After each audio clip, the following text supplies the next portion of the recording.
안녕하세요. 새안에 빠지다의 DJ 민영입니다. 오늘도 두 가지 사연 준비되어 있는데요. 첫 번째 사연 시작하기 전에 구독과 좋아요 버튼 눌러주시고요. 그럼 오늘의 사연 함께 시작해 볼게요. 안녕하세요. 8살 아이가 있는 아기 엄마입니다. 저의 파란만장한 삶을 이야기하고 싶어 이렇게 사연에 신청하게 됐습니다. 저는 어렸을 때부터 부모님이 자주 싸우셔서 가족에 대한 사랑을 믿지 않았어요. 부모님이 저에게 못해주지는 않았지만 두 분 다 늘 서로를 무시하고 제 앞에서 욕을 했었어요. 그리고 돈 때문에 자주 싸우셨습니다. 못 사는 편도 아닌데 돈 때문에 많이 다퉜어요. 오히려 잘 사는 편이라 생각했는데 돈 때문에 싸우니 의아했습니다. 그런데 머리가 커가니 왜 싸우는지 알 것 같더라고요. 돈 때문이 아니었습니다. 그 돈이 누구에게 썼는지가 중요했고 돈으로 아버지는 모든 사람을 꼬셨으니까요. 아버지는 직원들에게 선물을 많이 주는 걸로 유명했습니다. 그걸로 어머니와 많이 다퉜어요. 돈이 썩어나? 직원들 선물까지 챙기고? 우리 애한테 이렇게 좀 해봐. 내가 내 직원들한테 선물 주는데 당신 허락까지 받으면서 사야 돼? 그리고 우리 애들한테 얼마나 더 잘해줘야 되는데 난 이미 충분히 하고 있어.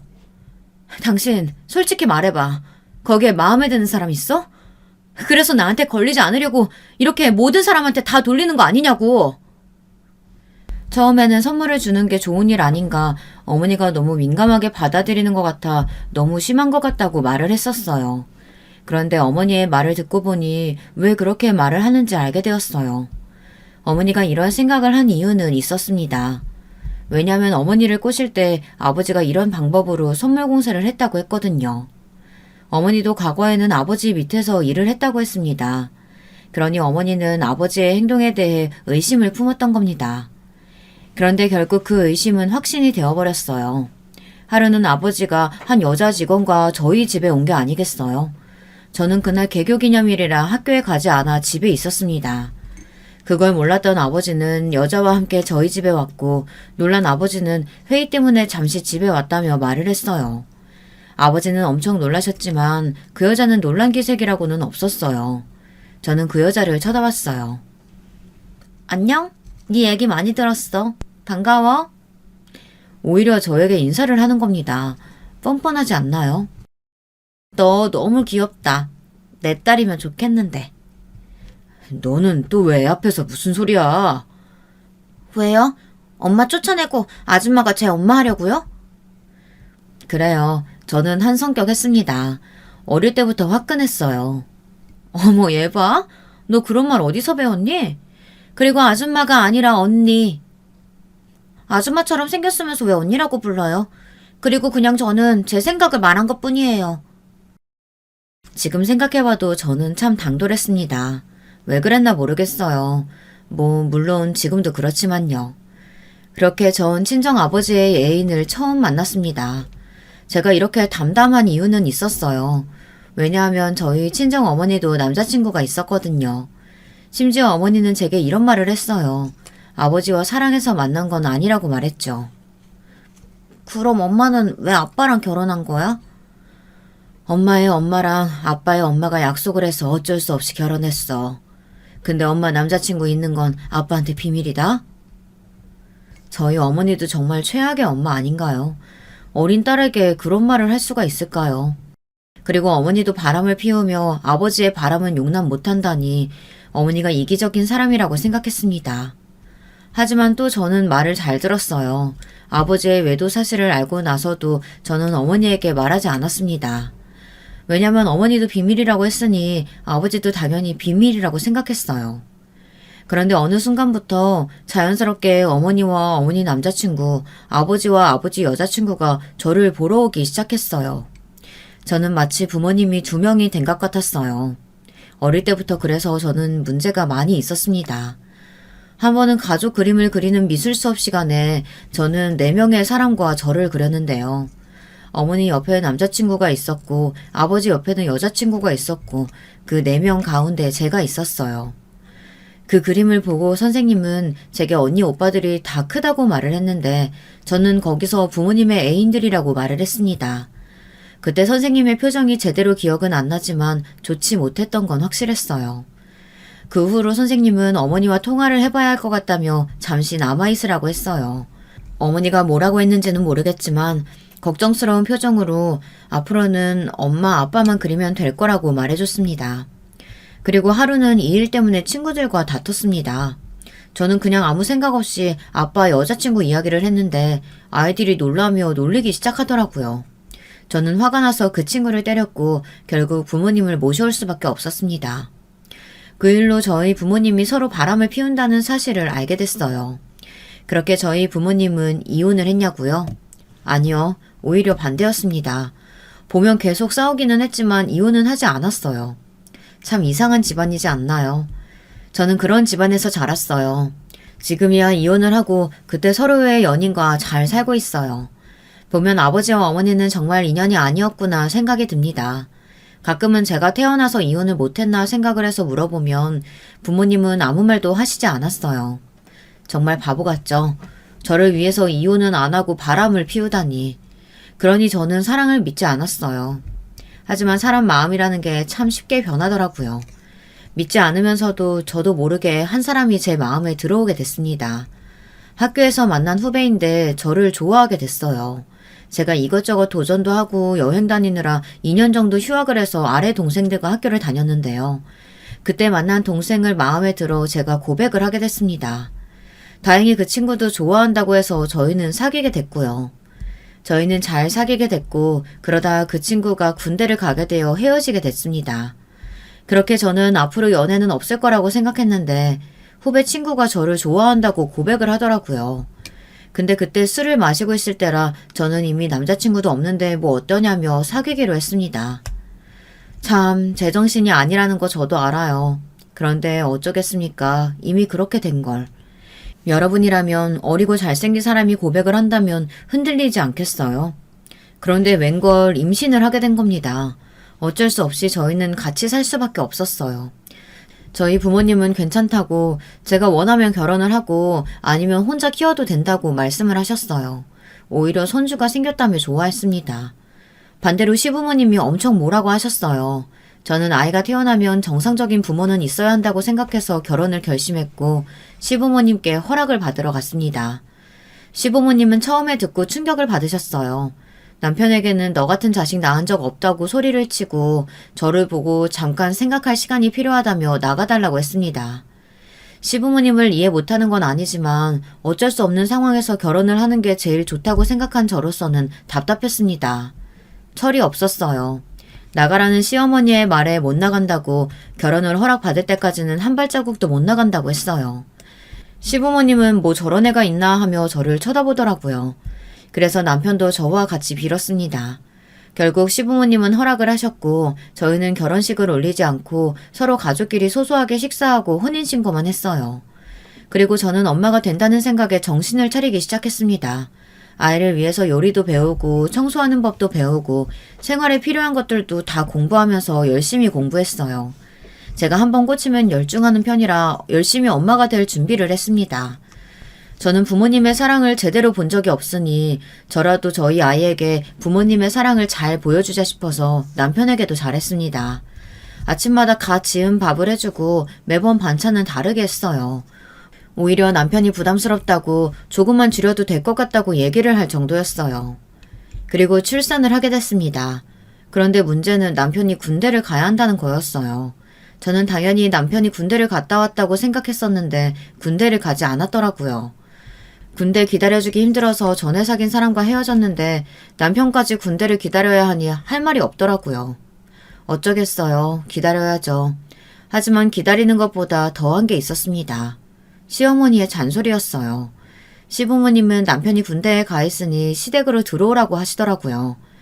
저는 시댁살이는 죽어도 하기 싫어서 부모님이 지원을 해주신다고 말씀드렸더니 그러는 거 아니라고 시댁에 들어오라고 하시는 게 아니겠어요.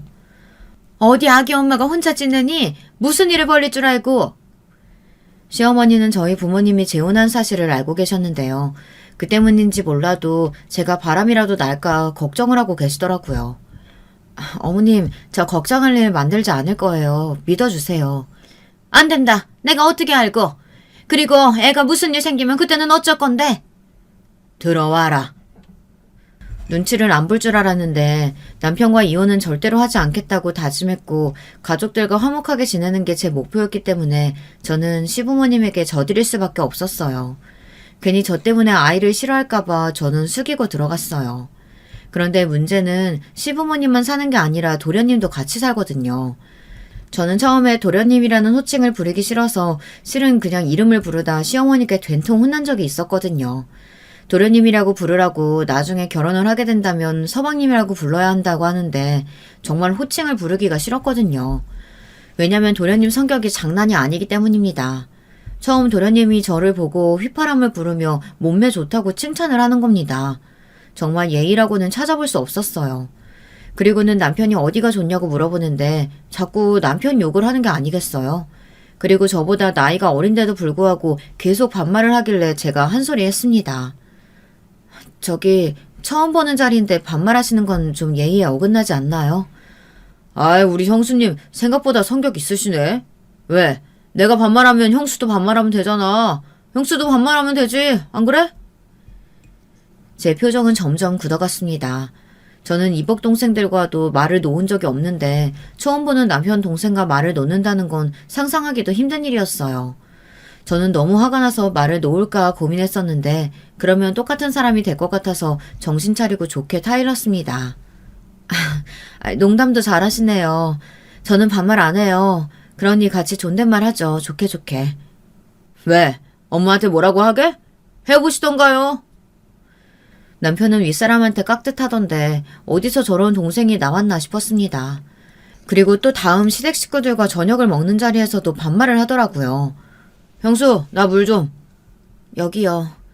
형수, 좀 잘 좀 참아요. 에이, 눈에다 보인다. 가끔씩 존댓말을 하는데 비꼴 때만 하더라고요. 참을 수 없어서 시부모님께 뭐라고 했습니다. 어머님, 태진 씨가 계속 저한테 반말하라고 하는데 그래도 될까요? 태진 씨가 자기도 반말할 테니 저보고 반말하라고 하던데 괜찮나요? 그때 시어머니가 제 팔을 툭 치며 말을 했습니다. 태진 씨가 뭐니? 도련님, 도련님이라고 해야지. 나중에 결혼하면 서방님이라고 부르면 되는 거고. 너는 도련님한테 반말은 무슨. 태진이 너도 형수한테 반말 쓰지 마. 알겠어? 거기서 저는 도련님이라고 안 했다고 혼이 났습니다. 어쩔 수 없이 저는 도련님이라고 호칭을 불러야 했고 도련님은 제게 존댓말을 해야 했죠. 아, 엄마는 진짜 가족이 됐는데 반말 정도는 할 수 있지. 아, 나 참. 알았어. 미안해요, 형수. 정말 한 대 때리고 싶었습니다. 말만 이렇게 해서 그렇지 정말 사람이 약오르게 말을 잘하거든요. 아마도 여러분도 보면 화가 치밀어 오를지도 모릅니다. 그런 사람과 같이 살아야 하니 얼마나 스트레스를 받겠어요. 하지만 이미 살기로 했으니 저는 마음을 비우고 시댁으로 들어갔습니다. 첫날부터 힘들었습니다. 저는 한다고 했는데 시어머니 눈에는 아직 한참 부족한가 봐요. 제게 계속 잔소리를 하더라고요. 저는 시어머니의 잔소리를 듣느라 혼이 났습니다. 그리고 시아버지의 심부름을 하느라 몸이 나만 날 일이 없었고요. 재산은 어찌나 많은지 음식을 할 때마다 기름 냄새가 역해 힘들었어요. 빨리 남편이 제대하기만을 기다렸습니다. 일이 힘들어서 그런가 보고 싶지도 않던 부모님이 보고 싶어지기 시작하더라고요. 한 번도 부모님을 그리워한 적이 없었는데 어느 순간부터 친정어머니와 친정아버지가 보고 싶어지기 시작했습니다. 그래서 어머니에게 전화를 했는데 받지 않더라고요. 아버지한테 전화했더니 아줌마가 받더군요. 아줌마는 제게 잘해주셨지만 아버지와 결혼하고 아이가 생긴 뒤 좀 달라졌습니다. 아줌마는 왜 전화했느냐고 쌀쌀맞게 물어봤어요. 아버지는요? 씻고 있는데? 왜? 그냥요. 그냥 전화할 거면 앞으로 이런 전화 하지 마. 왜요? 불안해요? 불안하기는. 곧 있으면 우리 딸 결혼하니까 앞으로 이런 전화 하지 말라고. 동생이 결혼하는 거랑 제가 전화하는 거랑 무슨 상관이 있는데요. 혹시 제가 이러면 아버지가 재산을 저한테 줄까봐 걱정하시는 건 아니죠? 언제는 저보고 딸이었으면 좋겠다더니 자기 딸 생기니까 바로 저를 버리는 거 보면 딱 답이 나오죠.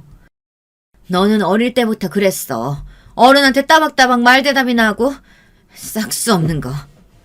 아버지께 잘 말씀드릴게요. 저한테 한 말 그대로. 그제야 아줌마는 꼬리를 내리고 제게 사과를 했어요. 결국 친정아버지와도 전화를 하지 못했습니다. 근데 조금 섭섭하기 시작하더라고요. 이복 동생이 결혼을 하면 친정 아버지 손을 잡고 가는 거잖아요. 뭐 생각해보면 이복 동생은 저희 부모님이 이혼하기 전까지 아버지가 없는 채로 살았으니 비슷한 처지라는 생각이 들기는 했지만 괜히 마음이 좋지 않았습니다. 그리고 바로 어머니께 전화가 왔어요. 무슨 일이야? 힘들어? 어머니의 그 말 한마디에 저는 울음이 나올 것 같았습니다. 아니, 그냥 엄마 목소리 듣고 싶어서. 많이 힘들면 나와. 그냥 이혼하고 살아. 엄마 그 정도 능력 된다. 알지? 알지. 그래도 내 아이만큼은 완전한 가족이 있었으면 좋겠어서. 아저씨는? 응, 잘 있지. 너 걱정 많이 하더라. 안부 전해주고. 아, 나 아까 아빠한테 전화했는데 아줌마가 나한테 전화 그만하라고 하는 거 있지? 그 여자는 아직도 그런다니? 아유, 내가 나중에 한 소리 해야겠다. 딸, 미안해. 사랑하고. 알지? 어머니와 전화를 했다고 그래도 좀 힘이 나더라고요. 그 안정감은 얼마 있다 사라졌습니다. 남편이 휴가로 집에 오는 날이었어요. 제사 준비하는 것보다 더 힘들었습니다. 그때 시어머니는 제게 막말을 했어요. 요리를 발로 하냐며 막 뭐라고 하고 자기 아들이 먹을 거니 잘 좀 하라고 잔소리를 어찌나 하던지 오죽했으면 밥맛이 없어질 정도였다니까요. 시어머니의 말소리만 들어도 스트레스를 받았습니다. 또 시어머니의 목청은 또 얼마나 큰지 잔소리를 할 때마다 귀가 찢어지는 줄 알았어요. 그래도 남편을 보면 힘이 날 것 같다는 생각에 열심히 음식을 준비했습니다. 그런데 좀 이상했어요. 남편을 봐도 행복하지 않았습니다. 그 순간 느꼈어요. 저는 남편을 사랑하는 게 아니라는 걸요. 그럼 저는 어떻게 해야 할까요? 참 막막했습니다. 여러분 같으면 더는 남편을 사랑하지 않는다고 생각하면 어떻게 할 건가요? 저는 이혼은 아니라고 생각했어요. 아이는 저처럼은 안 됐으면 좋겠다고 생각했거든요. 그렇게 저는 매일을 고민을 안고 갔습니다. 시간이 흘러 저는 출산을 하게 됐어요. 제 아이를 보니 정말 사랑스럽더라고요. 엄마가 되니 제 삶은 달라졌습니다. 모든 게 아이 위주였어요. 그러면서 남편을 보면서 이혼을 해야 하나 고민이 많이 됐지만 아이를 보면 그 생각을 잊었습니다. 그러다 보니 부모님이 참 이해가 안 가더라고요. 이렇게 사랑스러운데 서로 좋아하지 않는다고 바람을 피우고 이혼까지 하니 엄마가 되어보니 더 이해하기 힘들더라고요. 그래도 어쩌겠어요. 저는 저대로 이미 겪었지만 제 아이는 그렇게 살게는 두지 않도록 잘 살아야겠다고 다짐을 했습니다. 남편은 제대를 하게 됐고 도련님은 그 사이 결혼을 했습니다. 그런데 참 동서가 성격이 아주 못 같더라고요. 정말 도련님과 아주 천생연분이었습니다. 어머, 언니 너무 예쁘게 생겼다. 자기야, 언니가 아니라 형님. 우리 엄마 호칭에 되게 민감해. 엥? 나 형님이라고 부르기 싫은데. 난 언니가 더 좋은데. 언니라고 부르면 안 돼요? 어이가 없었습니다. 아니 그런 건 상관이 없는데 또 한 소리 나올까봐 잘라냈습니다. 네, 그건 어머님이 안 좋아하실 거예요. 자기야, 이혼이 완전 무섭다. 언니가 아니라 형님이라니까.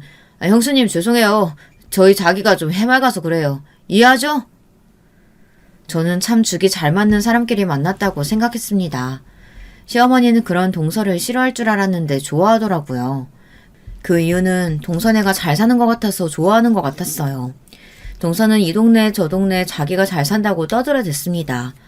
그 꼴이 어찌나 웃기던지 저도 잘 산다면 잘 사는 편에 속했지만 아무에게도 말을 하지 않았거든요. 괜히 제 배경만 보고 달려드는 사람들이 너무 싫어서 말을 안 하는데 동서는 오히려 그걸 자랑스럽게 말하고 다니는 걸 보니 저와 정말 정반대인 사람이구나 생각했습니다. 그렇게 도련님은 결혼을 마치고 저는 또 호칭 때문에 혼나게 됐어요. 어머님, 도련님이 어머니 찾으시던데요. 너는 이제 결혼도 했는데 서방님이라고 해야지. 네, 서방님이 찾으세요. 호칭이라는 게 정말 적응이 안 되더라고요. 도련님이라는 호칭도 적응하느라 힘들었는데 서방님이라니 조금 이상했습니다. 결국엔 호칭을 생략하고 부르기 시작하더라고요. 그래도 도련님을 보는 날이 줄어들어 행복했습니다. 하지만 복병은 다른 곳에서 나타나기 시작했어요. 그 복병은 동서였습니다. 제삿날 동서는 좀 늦게 왔더라고요. 동서는 일을 하지 않아서 일찍 올 법도 한데 늦게 와서 느긋하게 차를 마시고 있더라고요. 동서, 이것 좀 도와줘. 형님, 저 이런 거 못해요. 그래, 그럼 내가 알려줄게. 저 요리 잘 못하는데 그냥 보고 있을게요. 그럼 눈으로 배우고 할 수 있잖아요. 동서, 같이 해야지. 그게 무슨 소리야. 야야, 왜 그러니? 우리 둘이 하면 되지. 우리 세아가 힘들게. 어처구니가 없었습니다. 저한테는 그렇게 잔소리를 하더니 동서한테는 그렇게 친절하게 대하는 꼴이 너무 보기 싫었습니다. 그걸 그리고 자랑스럽게 여기는 동서도 너무 얄미웠어요. 어머님, 저희 엄마가 이런 거 챙겨주셨어요. 이번에 여행 갈 때 입으라고 스카프랑 아우터 같이 입을 거 좀 챙겨주셨고, 혹시 가방은 있으세요? 아니면 저랑 나중에 쇼핑 가실래요? 같이 가요. 제가 사드릴게요.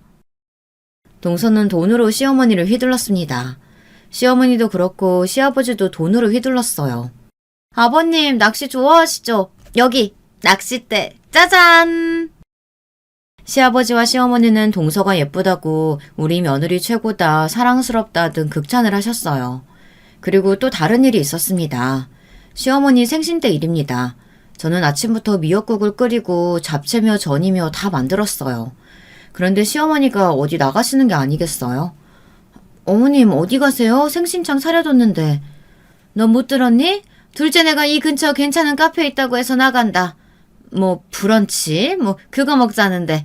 그리고 저녁엔 근사한 레스토랑 잡아둬서 거기 가려고. 너는 미련스럽게 아침부터 뭔 생일상이니? 유난스럽게. 요즘 다 식당 예약하고 거기서 먹는데. 아휴, 너도 참. 저희는 한 번도 식당에서 생신 축하를 해드린 적이 없었거든요. 그런데 그렇게 말하니 할 말이 없었습니다. 힘들게 아침에 일어나서 다 준비했는데 브런치를 먹으러 시부모님은 나갔습니다. 철없는 남편은 아침부터 진수성찬이라며 좋아하더라고요. 그리고는 도련님 얘기를 꺼내는 겁니다. 아, 그리고 태진이가 그러는데 오늘 브런치 먹고 레스토랑 간다는데 그냥 어머니 아버지랑 갔다 오라고 말했어. 뭐? 그걸 이제 말해줘? 알고 있었어? 태진이가 말해주던데? 재수씨가 말 안 했어? 말한다고 했는데. 분명했습니다. 일부러 말을 안 한 거라고 저는 확신했어요. 정말 얄밉지 않나요? 일부러 그랬다는 생각이 들지 않으시나요? 저는 동서에게 따져야 할지 넘어가야 할지 고민을 했습니다. 그 다음날 저는 동서에게 전화를 했어요. 동서, 어제 잘 놀았어? 아, 네, 형님. 근데 형님 저희 가는 거 모르셨어요? 생신상 차리셨다고 하길래요. 남편한테 들었어. 왜 말 안 했어? 저 말 안 했어요? 어라? 저 했다고 생각했는데 저는 형님이 까먹으신 줄 알았죠. 말도 안 되는 핑계를 대며 저한테 얘기를 하더라고요. 동서는 왜 이렇게 저를 싫어할까요? 알 수가 없었습니다. 그렇게 동서는 저를 슬슬 무시하기 시작했고 시부모님은 동서와 저를 차별하기 시작했습니다. 그래서 그런가 시댁살이가 점점 힘들어지더라고요. 그래서 남편에게 따로 나가서 사는 게 어떠냐고 물어봤어요. 하지만 남편은 지금이 편한데 뭘 또 따로 나가서 사냐며 말을 하더라고요. 아니, 당신만 편하지 나는? 힘들어하는 거 안 보여? 뭐가 힘들어? 당신이 예전에 아침밥 차리고 하는 건 똑같잖아. 근데 뭐가 힘든 게 있어? 우리 엄마가 뭐 당신한테 못되게 구는 것도 아니고 아빠가 잘 못 대해주시는 것도 아닌데 뭐가 힘들다고? 뭐? 지금 말 다 했어? 못되게 안 군다고? 당신 진짜 몰라서 물어? 말 다 했다. 그럼 엄마 아빠가 당신 못되게 군다고? 말이 돼? 남편은 아무것도 몰랐습니다. 아니, 그냥 모르고 싶었나 봐요. 저는 홧김에 이혼 얘기를 꺼냈습니다. 그럼 우리 이혼해. 나 이렇게는 못 살아. 물론 진짜 이혼할 생각은 없었어요. 그래, 해봐라. 당신이 퍽이나 이혼을 하겠다. 남편도 역시나 제 말을 믿지 않았습니다. 하지만 그렇게 약 올리는 게 정말 꼰사납더라고요. 그 순간 도련님의 모습이 겹쳐 보였습니다. 저는 남편의 진짜한 모습을 몰랐던 겁니다.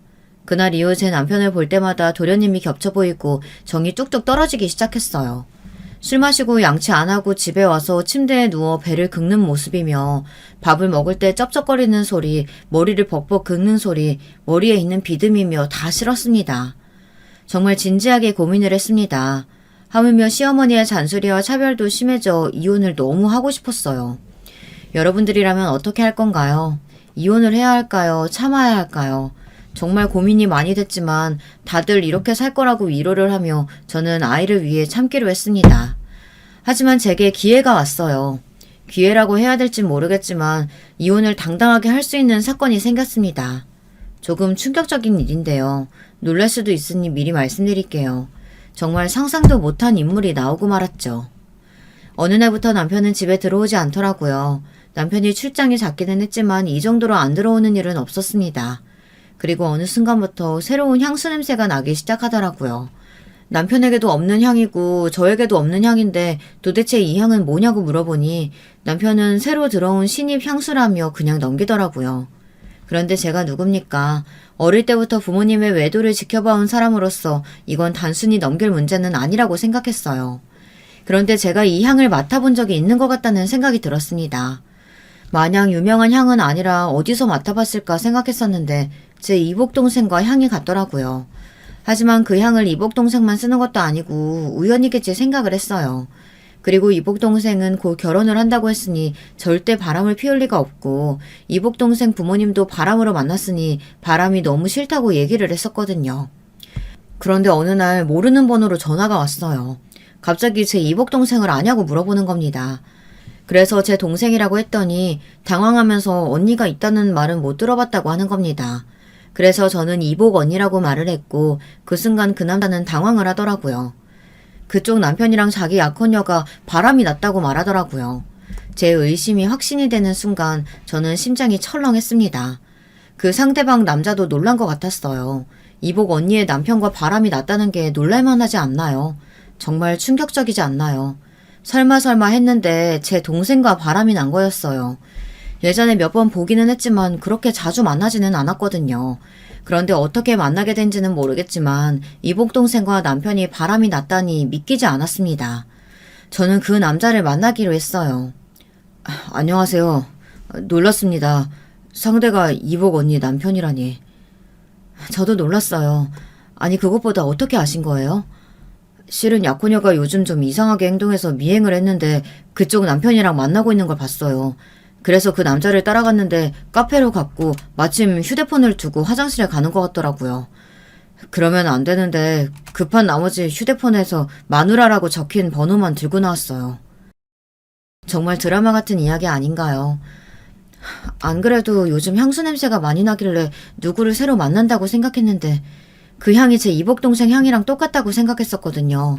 근데 설마 제정신이 있다면 만날 수 없을 거라고 생각했어요. 저희 둘은 어떤 말도 할 수 없었습니다. 이제 어떻게 할 생각이세요? 이혼해야죠. 이런 남편이랑 살 수 없으니 이혼밖에 더 있겠어요? 아, 그리고 여기 사진이요. 혹시 발뺌할 수 있을 것 같아서 사진도 찍어뒀어요. 네, 감사합니다.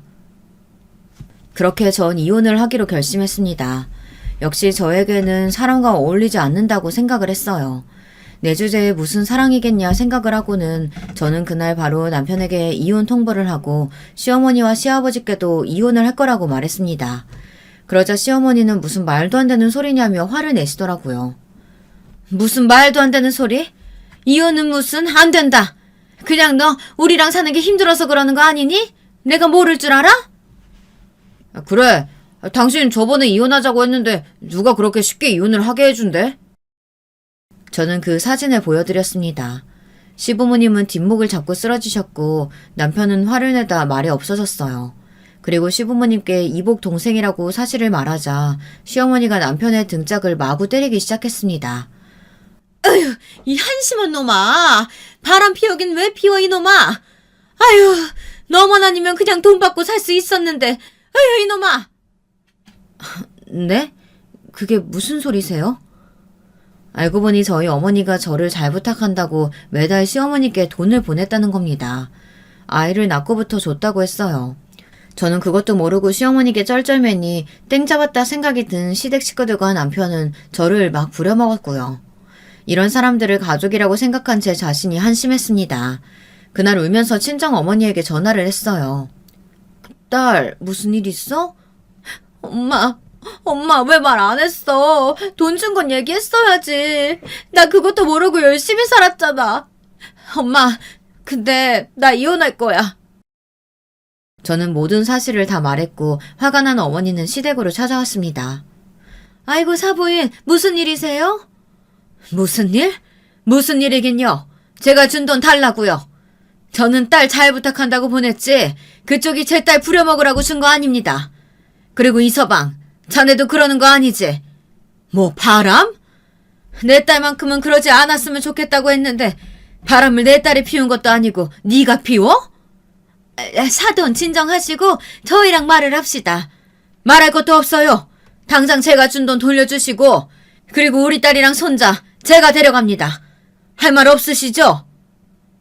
아니 우리 집 장손인데 데려가기는 뭘 데려갑니까? 사부인 아무리 그래도 이건 너무한 거 아닙니까? 왜요? 그럼 위자료도 넉넉히 주시고 돈 2배로 갚으세요. 제가 말했죠? 저희 딸 울리는 날에는 돈 돌려받을 거라고. 그건 잊으셨나 봐요? 그거 자신 없으시면 제 손자도 같이 데려가겠습니다. 그렇게 저는 남편과 이혼을 하게 됐습니다. 남편과 이혼을 하니 왜 이제야 했나 싶더라고요. 어찌나 평화스럽던지 아침에 아들과 함께 아침의 여유를 만끽하고 같이 여유롭게 아침을 먹고 즐기니 삶이 행복했습니다. 아이와 놀러가고 친정어머니와 아저씨와 또 여행가며 시댁에 있을 때 느껴보지 못한 여유를 가졌어요. 그리고 오랜만에 친구를 만날 겸 친구가 좋아하는 호텔 식당에 가서 밥을 먹었습니다. 친구랑 오래간만에 만나 수다를 떨다 보니 시간 가는 줄 몰랐습니다. 친구도 갈 시간이 돼서 나가고 있는데 거기에 동서가 있지 뭡니까. 그 뒤로 만나기 싫은 사람 중 한 명이었는데 만나게 돼서 기분이 좋지 않았습니다. 왜냐면 이혼할 당시 동서가 제게 바람을 왜 피우는지 모르겠다며 여자도 문제가 있는 게 아닌가 이런 말을 했거든요. 그 말은 저도 잘못이 있으니 바람 핀 게 아닌가 하는 거잖아요. 안 그런가요? 말하는 게 참 재수가 없지 않아요. 그러면서 동서가 이런 말을 했습니다. 형님이 외모에 비해 성격이 매력이 없나 봐요. 아니면 이복 동생이 더 예뻤나? 그 말을 듣고 열이 받았지만 더는 안 볼 사이라 생각하고 넘겼습니다. 그런데 참 세상이 좁다라는 걸 느꼈어요. 호텔에서 마주칠 줄은 몰랐으니까요. 근데 웬걸 동서는 또 제 성격을 긁더라고요. 형님, 이 비싼 호텔에 무슨 일이세요? 수준 맞게 사세요. 이혼했다고 막 나가시는 거 아니에요? 뭐야? 얘 누구야? 말하는 싸가지하고는. 너 뭐니? 친구는 불같은 성격을 가지고 있어서 바로 동서에게 뭐라고 했습니다. 그런데 제 친구 말도 무시하고 그냥 가버리더라고요. 저는 순간 예전 일과 지금 일이 합쳐져서 쫓아가 뺨을 때렸습니다. 거기에 있던 사람들이 일체 다 저희를 봤어요. 하지만 저는 눈에 보이는 게 없었습니다. 동서는 어이가 없다는 듯이 저를 쳐다봤어요. 미쳤어? 나를 때려 이년아? 이 호텔 우리 친정아빠 거야. 뭐? 저는 그 말을 듣고 아무 말도 할 수가 없었습니다. 너무 어이가 없었거든요. 동서는 제게 욕을 하며 내가 누군지 모르냐고 소리를 고래고래 질렀습니다. 저는 욕을 듣고 있는 것보다 이 호텔이 동서의 친정아빠 거라는 사실이 더 놀라웠어요. 왜 그런 말을 했을까요? 이 호텔이 그쪽 아버지 거라고? 인연이 어디서 거짓말을 해? 왜? 못 믿겠어? 우리 집 돈 많아. 이것도 우리 집 거라고. 미친년아. 이 호텔 우리 집안 거야. 너 알고 말해. 그래요. 호텔 주인은 제 친구네 부모님 거였습니다. 도저히 이해가 되지 않았습니다. 금방 들통날 걸 왜 거짓말을 했는지 이해를 할 수가 없었어요. 동서는 당황하면서 말을 이어갔습니다. 무슨 소리야? 우리 친정아빠 거라니까. 너 무슨 자신감으로 그렇게 자랑스럽게 말하는지는 모르겠는데 너희 부모님 진짜 잘 사는 거 맞니? 너 그것도 거짓말 아니야? 아니야. 우리 집 잘 사는 집 맞거든? 호텔이 하도 많아서 내가 착각했다. 그렇게 동서는 빠져나가려고 했는데 제 친구가 동서 머리채를 잡고 어디론가 가더라고요. 그렇게 동서와 친구는 무슨 말을 하는지 모르겠지만 서로 실랑이를 벌이고 있었고 그때 갑자기 서로 머리채를 잡으며 싸우기 시작했어요. 그때 누군가가 제 친구를 불렀고 그제야 싸움은 멈췄습니다. 지혜야. 제 친구의 아버지였습니다. 아버님 안녕하세요. 그래. 회장님은 잘 지내고? 근데 지혜는 또 무슨 일인데 싸우고 있는 게냐? 쟤는 나이가 들면 들수록 애가 점점 억세져서 아휴. 그래, 이혼했다는 소식은 들었다. 그 나쁜 놈이 이 예쁜 공주를 두고 바람을 피웠다고? 친구 아버지는 어머니와 어렸을 때부터 친구였고 아저씨와도 사업으로 잘 만나는 사이라 저를 많이 아꼈습니다. 그리고 제 친구 성격이 불같다고 했죠. 싸움이 한두 번이 아니라 그냥 넘어갈 수 있었던 거고요. 그때 동서가 놀라며 저를 봤습니다. 회장님? 뭐야, 그럼 잘 사는 집안이야? 아니, 그럼 다 가졌잖아. 아우, 짜증나. 그 말을 하고는 도망쳤습니다. 동서는 저를 질투하고 있었던 겁니다. 왜 그런지는 모르겠지만 질투해서 제게 못되게 이야기를 한 것 같아요. 제 친구는 도망가는 동서를 붙잡으려고 했지만 친구 아버지 덕에 진정할 수 있게 됐습니다. 그렇게 동서는 다시는 그 호텔에 오지 못하게 되었어요.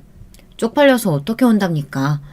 그리고 친구한테 들었는데 동서 집안이 잘 사는 집안은 맞는데 사기를 쳐서 잘 사는 집안이 되었다고 말했어요. 그 사실이 시어머니 귀에도 들어가게 됐고 결국 동선에도 갈라서게 됐다고 했습니다. 다 자업자득 아닌가요? 그래서 저는 동서에게 마지막 문자를 보냈습니다. 동서, 사기쳐서 번 돈 그렇게 자랑을 해? 사람이 겸손할 줄 알아야지. 그 사기꾼의 사기꾼 딸이네. 그리고 내가 이런 말 못해서 참은 줄 알아. 나도 할 수 있는데 예의가 아닌 것 같아서 말을 안 한 것뿐이야. 그런데 이제는 좀 해볼게. 너 그런 식으로 살지 마. 진짜 싸가지 없어. 그리고 너 기분대로 하는 거 그거 진짜 보기 안 좋아. 그리고 이혼 축하해. 네 말이 맞네. 여자가 하기 나름이라더니 결국 네가 한 행동과 니네 식구가 한 행동 때문에 이혼했네. 넌 참 똑똑하구나. 그럼 이만 여기서 문자는 끝낼게. 정신 차리고 잘 살아. 그렇게 저는 동서에게 할 말을 다 하고 인연을 끊을 수 있었어요. 한 김에 저는 모든 사람에게 다 문자를 돌렸습니다. 안녕하세요, 아줌마. 그쪽 따님 덕에 파혼하셨다고 들었어요. 그 잘난 따님이 제 남편이랑 바람이 나서요. 아버지가 화가 나서 재산을 저에게만 주고 싶다고 하시던데요. 어쩌죠? 저는 이제 동생과 나눌 생각이 없네요. 이 말 전하고 싶어서 문자 드려요. 그럼 좋은 하루 보내세요. 그 다음은 남편에게 보냈습니다. 안녕 남편, 잘 지내? 나는 잘 지내고 있어. 실은 나 남자친구 생겼다. 네가 아는 사람이야. 누군지 궁금하지? 그리고 솔직히 말할게. 우리 아이 때문에 같이 살았는데 같이 사는 거 정말 힘들었어. 그거 알아? 너 진짜 더럽다. 좀 씻고 살아. 내 이복 동생이 왜 너 같은 놈을 만났는지 모르겠지만 만난 준 덕분에 이혼하게 돼서 얼마나 다행인지. 너는 평생 여자도 못 만나고 살 거야. 그럼 이만. 그리고 제 이복 동생에게도 보냈습니다. 안녕 동생. 동생이 생겨서 참 기뻤는데 마지막은 결국 안 좋게 끝이 나네. 네가 왜 그랬는지는 모르겠지만 이제는 영영 너를 볼 일은 없겠지. 아꼈던 만큼 실망이 크네. 그리고 파혼했다며? 그거 알아? 네 전 약혼자 참 좋은 사람이더라. 나 그 사람이랑 잘 되고 있어. 너희 덕분에 만나서 잘 만나고 있거든. 고마워. 이렇게 보내니 속이 다 시원했습니다. 앞에서 말한 것처럼 저는 이복동생 약혼자와 그 이후 연락을 하다 보니 만나게 됐고 좋은 사람이라는 걸 알면서 호감이 생겨 만나게 되었습니다. 처음에는 이렇게 만나도 될까 걱정을 했는데 이제 걸리는 사람도 없고 한 번 정도 연애를 해도 되지 않을까 생각이 들어 만나보기로 했어요. 이렇게 저는 행복한 날이 계속될 것만 같았습니다. 그런데 남편이 저희 집 앞에 찾아온 게 아니겠어요. 남편은 술을 마시고 찾아왔더라고요. 마누라, 미안해. 내가 잘못했어. 미쳤어? 빨리 가. 경찰에 신고하기 전에. 뭔가 무서웠습니다. 남편 눈이 좀 이상했거든요. 남편은 고래고래 소리를 치기 시작했습니다. 미안하다고 했잖아. 미안하다고 잘못했다고. 내가 용서를 구하잖아. 그런데 왜 나를 안 봐주는 건데? 너 때문에 내 삶이 다 망했다고. 미안하다고. 남편은 점점 눈이 돌아가기 시작했어요. 너무 무서웠습니다. 남자가 눈이 돌 때 무슨 짓이든 할 것 같은 그 눈을 아시나요? 저는 순간 얼고 말았습니다. 아저씨가 오지 않았다면 저는 무슨 일을 당했을지 몰라요. 아저씨가 남편의 소리를 듣고 밑으로 내려와 남편을 보냈습니다. 저는 이 일을 남자친구에게 말했고 남자친구는 걱정이 되었는지 앞으로 밤늦게 다니면 데려다 주겠다고 했어요. 그 말 자체가 너무 다정했습니다. 하지만 무섭기는 마찬가지였어요. 또다시 나타나면 어쩌지 하는 무서움이 사라지지 않았습니다. 그리고 며칠 뒤 모르는 번호로 전화가 오더라고요. 당연히 저는 받지 않았습니다. 하지만 계속 전화가 와서 받을 수밖에 없었어요. 그 전화는 동서더라고요. 야, 네가 말했어? 네가 우리 집 사기꾼 집안이라고 말했어? 동서는 술에 취한 채로 제게 전화를 한 겁니다. 무슨 소린지 모르겠는데 나는 말한 적 없어. 네가 어디서 잘못 살아서 그랬겠지. 이년이 계속 거짓말이네. 너 그거 알아? 내가 아주버님한테 용서해달라고 하면 다 받아줄 거라고 말했다. 그래서 너한테 매일매일 찾아가 보라고 말했지. 너 이제 큰일 났다. 동서는 자기가 무슨 말을 하는지 알까요? 술에 취해 제게 말을 하더라고요. 그래, 하나만 물어보자. 너 왜 그렇게 나를 싫어하는데? 왜? 왜냐고? 이쁨 받았을 것 같아서. 사람이 곧잖아. 나는 그게 재수가 없었어. 그리고 네가 처음부터 그랬잖아. 언니라고 부르지 말라고. 내가 말하는데 거절하는 사람도 네가 처음이었어. 저는 고작 그런 이유로 저를 싫어한다는 게 어이가 없었습니다. 동서는 할 일이 없었나 봅니다. 그렇지 않고서야 저에게 이런 관심을 가질 리가 없잖아요. 안 그런가요? 동서는 동서대로 남편은 남편대로 제게 스트레스를 줬습니다. 그래도 동서는 전화를 안 받으면 끝이고 그 뒤에는 연락 오는 일이 없어서 잘 넘겼지만 남편이 문제였어요. 동서의 말대로 매일 찾아오더라고요. 여보, 잘못했어. 내가 다시는 안 그럴게. 이제 찾아오지 마. 한 번만 더 찾아오면 경찰에 신고할 거야. 그 자식 때문이야? 내 친구? 남편은 갑자기 친구 얘기를 하기 시작했어요. 저는 무슨 뚱딴지 같은 소리일까 했는데 남편이 예전에 사귀었던 사람과 다시 만난다고 착각을 하더라고요. 저는 그 사람이 아니라고 말을 했죠. 남편은 계속 누구냐고 집요하게 물어봐서 말을 해주게 됐고 그 순간 제 뺨을 때리더라고요. 저는 놀라서 남편을 쳐다봤어요. 그리고는 한 대 더 때리더라고요. 저는 순간 머리가 어지러워 쓰러지게 됐고 다행히 그 모습을 저희 어머니가 보게 됐어요. 그런데 남편은 이미 눈에 보이는 게 없어서 그런지 제게 어떻게 그럴 수 있냐며 소리를 쳤습니다. 결국 어머니는 경찰에 신고했습니다. 아마 어머니가 안 계셨다면 더 심하게 맞았을 겁니다. 그 순간 저는 큰 공포를 느꼈습니다. 이대로 계속 맞겠구나 생각이 들었어요. 그 순간 어머니를 받고 저는 그대로 기절했습니다. 다행인 건 그 뒤로 무슨 일인지 남편과는 볼 수가 없었어요. 저는 그 이후로 남자만 만나는 걸 무서워했습니다. 밖에도 나가지 않았어요. 어머니도 충격을 받으셨는지 저를 이해한다며 다독여 주었어요. 하지만 전 진정이 되지 않았습니다. 그날 일이 생각나 미칠 것 같았거든요. 꿈에서도 남편이 나와 남편에게 맞는 꿈을 꿨습니다. 그래서 잠을 잘 수가 없었어요. 남자친구도 만나기 힘들었습니다. 그래서 제가 헤어지자고 했어요. 하지만 남자친구는 기다리겠다고 언제든 연락을 달라고 했어요. 그리고는 매일같이 저희 집에 찾아와 따뜻한 음식을 주거나 꽃을 주거나 늘 선물을 두고 갔습니다. 가끔은 주말에 저희 아들과 같이 놀아줬어요. 제가 못해주는 걸 해주더라고요. 그 덕인지 저는 다시 정신을 차릴 수 있게 되었습니다. 몇 달 만에 저는 집에서 나왔어요.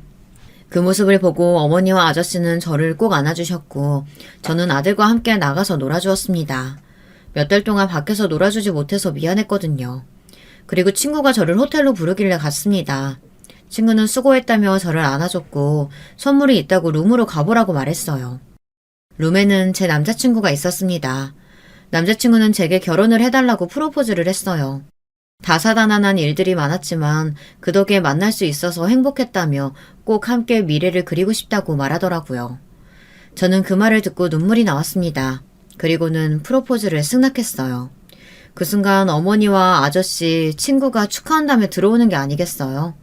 이것도 참 영화 같은 순간이었습니다. 그리고 제 아들이 꽃다발을 들고 와 말을 했습니다. 아저씨, 저희 엄마 울리면 혼나요? 아들은 역시 제 아들이 맞았어요. 저를 닮아 아주 당찼습니다. 그렇게 저는 마지막은 행복하게 끝낼 수 있었어요. 어릴 땐 사랑을 믿지 않았지만 결국 좋은 사람을 만나서 사랑이라는 걸 배울 수 있어 감사하더라고요. 참 많은 일들이 있었죠.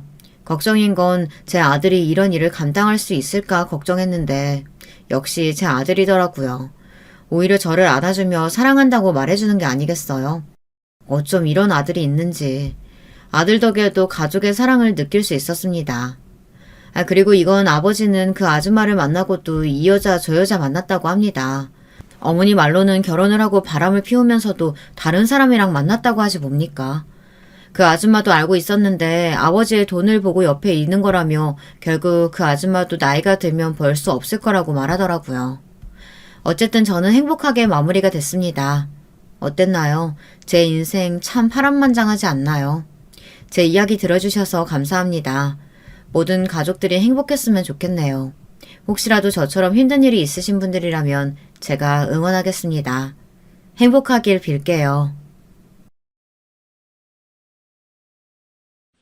여러분, 두 번째 사연 시작하기 전에 좋아요, 구독 꼭 눌러주실 거죠? 그럼 두 번째 사연 바로 시작합니다. 과거 없는 사람은 없다고 하잖아요. 그게 어떤 내용이든 간에 모든 사람들은 자기만의 과거를 간직한 채 살아가고 있죠.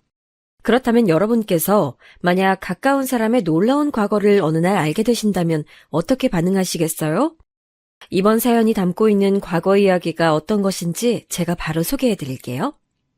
안녕하세요. 저는 서울의 끝자락에 거주하고 있는 중년 여성이에요. 남편과 서로를 쏙 빼닮은 아이 2명 낳고선 내 식구가 오순도순 살아가고 있네요. 저만 하루에 한 편씩 사연에 빠지다 채널을 틀어놓는 습관을 지닌 건 아니죠? 분명 저처럼 매일 틀어놓는 분들이 계실 거라고 생각해요. 저 같은 경우에는 늦은 저녁에 사연 한 편을 재생시켜 놓고 이어폰을 한쪽 귀에만 끼는 게 고유 습관이랍니다. 별별 내용들을 다 접해본 것 같은데 만약 지금 제가 적으려는 사연이 소개가 된다면 그 별별 내용이라는 반열에 들어가게 되지 않을까 싶어요. 저는 남편이랑 2년 가까이 연애를 한 끝에 결혼했는데 사귈 당시 굉장히 뜨거운 사랑을 한 건 아니었어요. 남편이 이런 제 의견을 듣는다면 서운해할지도 모르겠지만 사실 그랬던걸요. 어떤 기혼 여성분이 인터넷에 적어놓으신 글을 보니까 결혼은 가장 사랑하는 사람과 하는 게 아니라 결혼이 적기일 때 내 옆에 있는 사람과 하게 되는 것이라는 내용이 있더라고요. 전 여기에 굉장한 공감이 갔어요. 남편을 미치게 사랑한 건 분명 아니었고 운명 같은 끌림도 없었지만 결혼하기에 마땅한 시기이자 상황이었고 그때 마침 저랑 만나고 있었던 남자가 남편이라서 결혼을 한 느낌이었죠. 솔직히 터놓고 말해보자면 남편도 그랬을 거예요. 남편은 자기 동생이 먼저 일찍 결혼을 한 상태였기 때문에 딱히 집안에서 결혼 압박도 안 받고 있었고 부담 없이 저랑 연애를 했었죠. 사귀면 사귀는 거고 아니면 마는 거고 결혼을 하면 하는 거고 헤어지면 헤어지는 거고 연애 때 받았던 남편의 인상은 딱 이런 거였네요. 비약을 하자면 오는 사람 안 맞고 가는 사람 안 잡는 느낌이었다고나 할까요? 근데 제가 이런 멋대가리 없는 남자랑 왜 결혼을 했는가 하면 말씀드렸다시피 결혼을 이제 할 만한 시기인데 라는 생각이 들 때였고 친정에서 너 노처녀로 늙어 죽을 거냐고 저를 귀찮게 하는 바람에 남편과 결혼을 다짐했었던 거죠. 인간적인 끌림은 우습게도 남편이 멋대거리 없는 남자라서 거기에 홀렸었답니다. 유머 감각도 부족하고 패션 센스는 더 부족하고 딱히 능력이 좋지도 않고 그런데요, 자기 여자만 딱 볼 줄 아는 외골수였어요. 저한테 열렬히 구애한 적도 없었고 만약 제가 떠난다고 하면 절대 안 잡을 것 같은 인간이었지만 요컨대 사귀는 동안에는 바람의 비읍자도 염두에 안 둘 위인이었다는 거죠. 그리고 제가 담배 연기 싫어한다고 정색하면서 말을 했었는데 제 말 한마디에 담배를 딱 끊었어요. 그러니까 제가 에라이 모르겠다 싶어서 그냥 남편이랑 결혼해버렸던 거죠. 서로 누가 더 잘나고 못나고 이런 게 없어서 결혼할 땐 편했네요. 남편에게는 형제가 하나뿐이에요. 나이 터울이 큰 남동생이 있죠. 제가 남편이랑 연애할 때 이미 그 동생은 기혼 상태였으니 제가 서방님이라고 칭하는 게 맞아서 그렇게 적을게요. 저는 서방님께서 왜 어리다고 할 수 있는 나이에 결혼을 했는지 궁금했어요. 남자가 그렇게 이른 결혼을 하는 경우는 거의 없으니까요. 근데 상대 여자 쪽은 어린 나이가 아니었기 때문에 결혼을 했다고 하더라고요. 동서되는 사람이 저랑 동갑이었네요. 그나마 제가 3개월 먼저 태어났으니 다행이라고 해야 할까요? 동갑이니 친구처럼 지낼 생각도 있었지만 동서 쪽에서 먼저 선을 긋더니 자기는 저한테 존댓말을 하겠다고 선포를 하더라고요. 아무튼 결혼하고 나서 제가 서방님이랑 접점이 있을지언정 동서하고는 거의 교류할 일이 없었어요. 왜냐하면 일단은 거주지가 서로 좀 멀었거든요. 저랑 남편은 늘 맞벌이하는 부부였으니 외적으로 시간적 여유를 내기도 쉽지 않았고요. 남편이 재미없는 스타일이라고 했는데 그건 서방님도 비슷했어요. 형제끼리 그런 면모가 닮았더라고요. 둘이 같이 있으면 딱히 대화도 안 해요. 차라리 제가 중간에 끼워줘야 남편이든 서방님이든 입을 열고 말을 합니다. 그런데도 형제 우애는 나쁘지 않더라고요. 남편이 장남이다 보니까 시부모님께서 아무래도 남편한테 의지를 많이 하세요. 그래서 남편은 저랑 결혼하기 전부터 사회생활하면서 돈을 버는 족족 시부모님께 용돈 드리고 다 책임져 가면서 살아왔고요. 서방님은 이런 자기 형의 수고를 아시기 때문인지 저희 집에 종종 혼자 들러주셔서 과일 사놓고 가시고 애들 장난감 선물 보내주시고 그렇게 자잘한 걸 정말 잘 챙겨주셨네요. 저희 집은 딸만 둘인데 서방님과 동서는 첫째 딸, 둘째 아들 이렇게 뒀어요. 첫째는 서방님을 닮아서 약간 근엄한 인상인데요. 둘째가 동서랑 판박이에요. 누가 봐도 엄마랑 아들로 보여요. 근데 동서가 얼굴이 좀 예쁘장하고 이목구비가 시원한 편이거든요. 그래서 둘째가 잘생겼습니다. 동서가 이 둘째 아들을 얼마나 싸고 도는지 몰라요. 오죽하면 시부모님께서도 한 수 접어주시고 혀를 내두르실 정도였죠. 나는 우리 손자도 예쁘지만 우리 손녀도 만만치 않게 예쁘다. 어? 우리 손녀가 소외당하지 않게 네가 잘 신경 쓰고 네가 매사에 잘해야 된다. 알았니? 시어머니께서 동서한테 이렇게 말씀하실 정도면 안 봐도 비디오죠. 근데 동서도 변명거리는 있었죠. 동서가 둘째를 편애하니까 자연스레 서방님은 첫째에게 애정을 쏟으셨어요. 아들은 험하게 키워도 된다고 하시면서 서방님께서는 첫째 딸에게만 너그러운 사랑을 보여주셨답니다. 그런 모습들을 보며 저는 저희 딸들에게는 골고루 똑같이 사랑을 베풀 수 있었으니 제겐 큰 도움이 됐을지도 모르겠네요.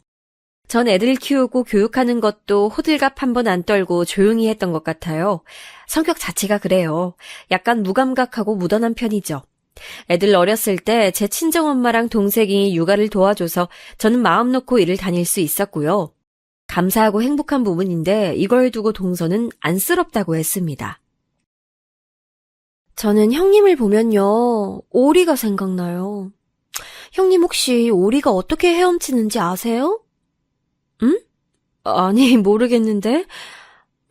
근데 오리는 다리가 짧으니까 나 다리 짧다고 놀리려는 건 아니겠지? 그럴 리가요. 수면 위에서는 볼 수 없는 애처로운 오리의 발길질이 떠오른다고 말씀드리고 싶었을 뿐이에요. 겉으로 보기엔 오리가 유유자적 헤엄치면서 이동하는 것 같지만 사실은 다리를 미친 듯이 움직이고 있는 거거든요. 아, 내가 안 보이는 데서 노력하면서 산다고? 나 정도로 노력하면서 사는 사람은 널렸지. 그래도 띄워주니까 좋다. 고마워, 동서?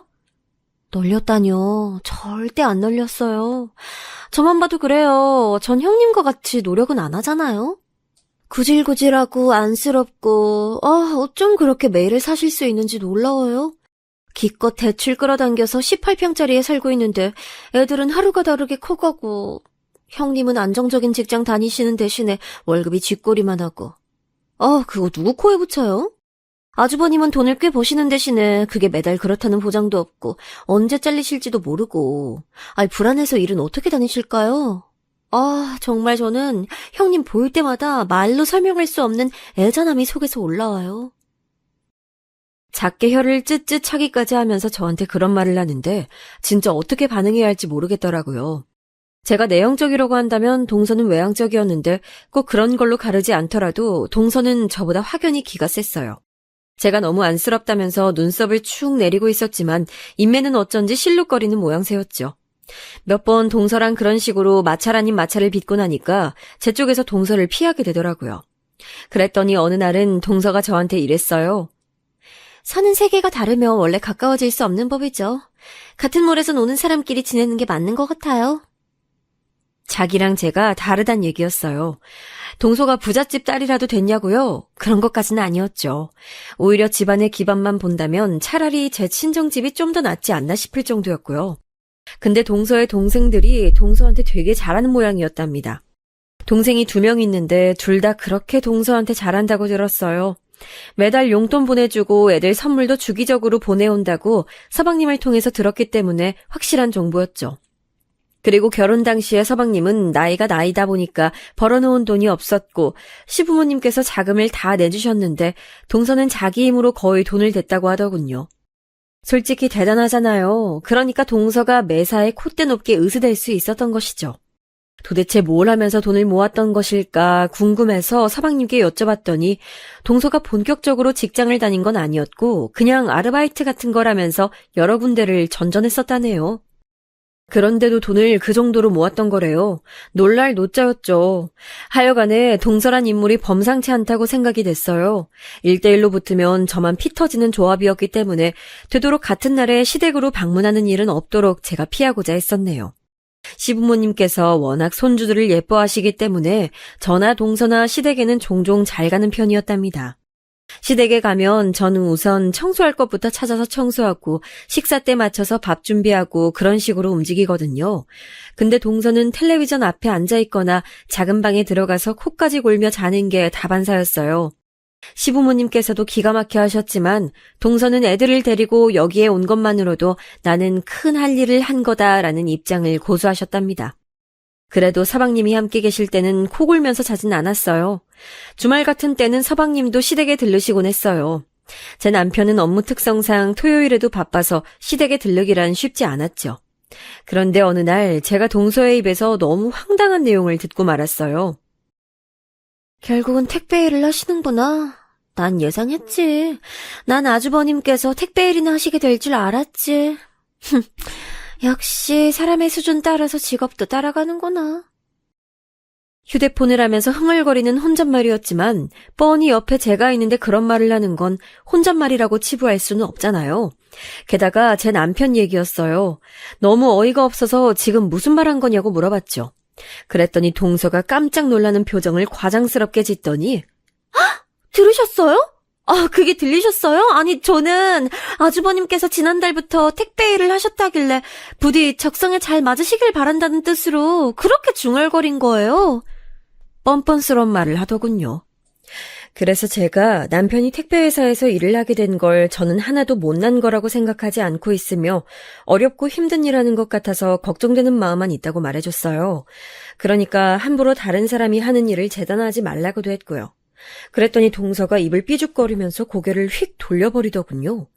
택배 일을 생업으로 삼게 되기까지 남편도 얼마나 고심이 많았는데 동서가 그런 식으로 폄하하니까 저도 기분이 나쁠 수밖에 없었던 건데요.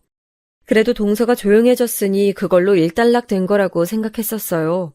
그런데 그 다음 날에 다 같이 외식을 나갔거든요. 토요일 저녁 식사였는데 따로 온 남편이 좀 늦게 도착했어요.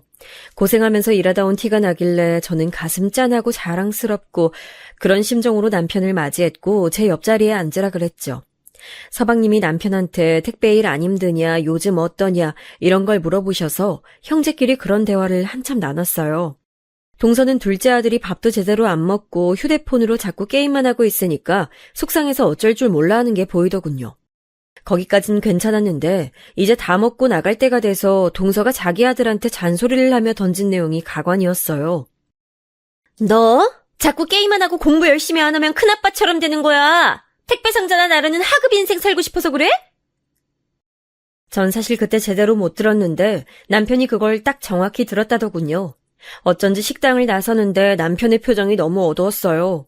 시댁으로 일단 다 같이 들어가는 분위기였는데 갑자기 남편이 동서한테 얘기 좀 하자고 하더군요.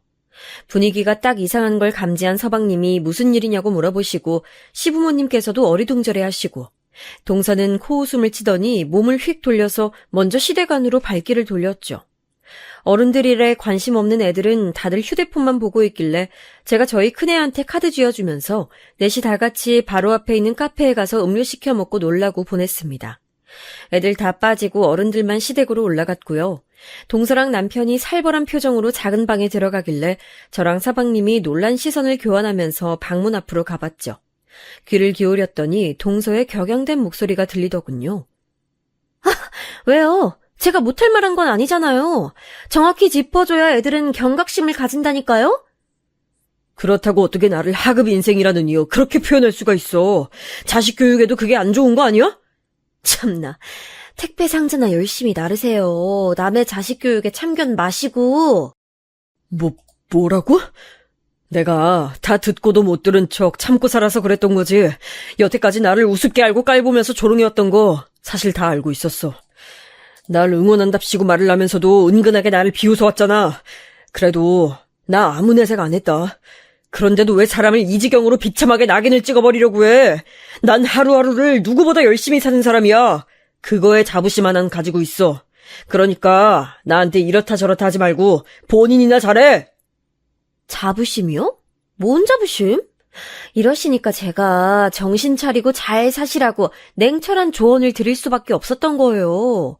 아니 솔직히요. 중소기업이라고 하기에도 민망한 소기업 회사 전전하시고 일용직 뛰시고 그러다가 택배 일 하시는 거. 아니 너무 초라한 행적이라고 생각하지 않으세요? 저한테 당당하게 따지실 입장은 아닌 것 같아요. 따질 입장이 아니라고? 글쎄, 청량리 588 출신이 할 소리는 아닌 것 같은데 나한테 그런 말 들어놓기 전에 본인 과거부터 돌아봐야 하지 않겠어? 청량리 588을 잊은 거야? 남편의 외침과 동시에 방문이 열렸어요. 제가 열었는지 서방님이 열었는지 정확히 알지도 못하네요. 분명한 건 그 문을 열고자 한 생각이 동시에 일어났던 거겠죠. 남편의 깜짝 놀란 얼굴에는 아차 하는 기색이 어려 있었고 경악으로 가득 찬 동서는 양손으로 입을 틀어막은 모습이었어요. 지금 이게 다 무슨 소리야? 청량리 588이라고? 잠깐만. 지금 머릿속에서 정리가 안 되는데. 서방님이 중얼거리셨는데 제 심정과 동일했네요. 갑자기 이게 뭔 일인가 싶었어요. 그런데 그때 무심코 뒤를 돌아봤던 제가 짧은 비명을 질렀습니다. 시부모님 두 분께서 바로 저희 뒤에 서 계셨던 거예요. 아까부터 무슨 소란인가 싶었는데 믿어지지 않는 얘기를 들어버린 것 같구나. 넋이 나간 채로 시어머니께서 말씀하셨고 머리가 어지러우신지 눈을 질끈 감으시는 모습에 시아버지랑 제가 얼른 부축해드렸어요. 안방에 시어머니를 눕혀드리는 사이 작은 방 쪽에서는 설전이 오가는 소리가 들려왔죠. 서방님의 격양된 목소리가 들려올 때 제가 안방을 나섰는데 그때 마침 동서가 작은 방에서 급하게 나오면서 현관으로 향했습니다. 손이 덜덜 떨리는 게 보이더군요. 다리에 힘이 풀렸는지 신발을 신고 현관문을 열자마자 동서가 한번 주저앉았어요. 그리곤 비틀거리며 일어나더니 그대로 가버렸고요.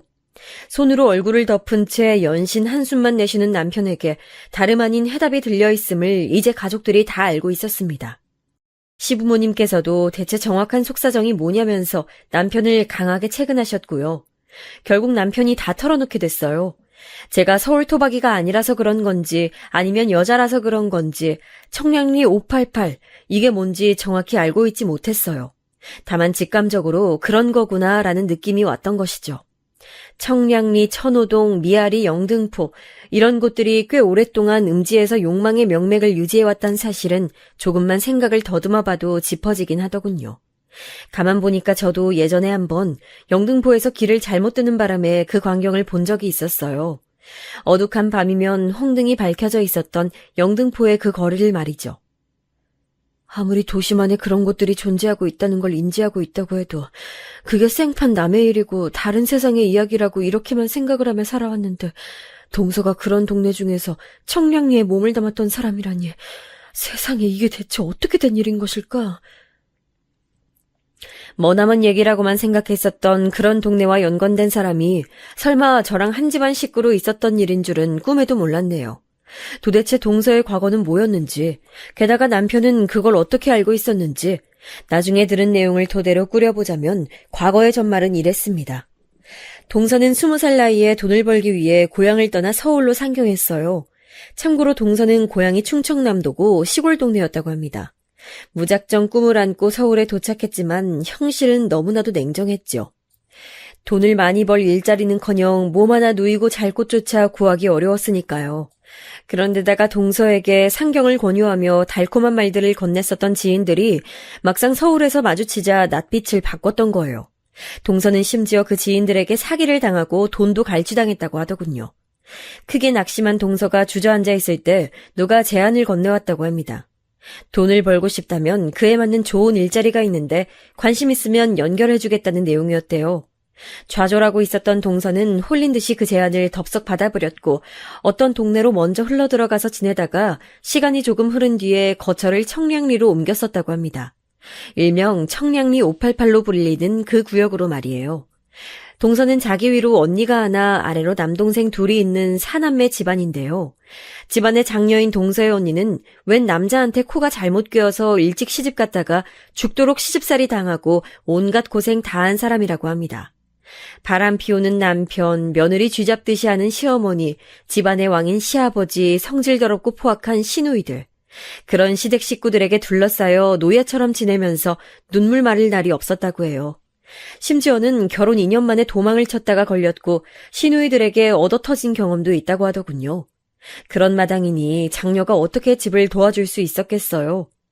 당시에는 자기 언니의 사정을 속속들이 알 수 없었던 동서는 그저 남자 만나서 야반도주한 언니에 대한 배신감으로 불타올라서 자기라도 돈을 벌어야겠다는 일념하에 서울로 상경했던 것이고요. 처음엔 망설임이 따랐지만 수중에 돈을 쥐어본 순간 동서는 돌변했대요. 청량리 588에서 돈벌이를 계속해 나가기로 결심했던 것이죠. 동서가 번 돈으로 그 동생 2명이 공부를 걱정 없이 할 수 있었고 집안의 생활비에 큰 보탬이 됐다고 합니다. 동서의 뒷바라지로 그 동생들이 착실하게 대학까지 갔고 직장을 잘 들어가고 그렇게 되면서 나름의 성공을 거둔 거였죠. 그래서 그 동생들이 동서한테 고마운 마음을 가지고 잘했던 거예요.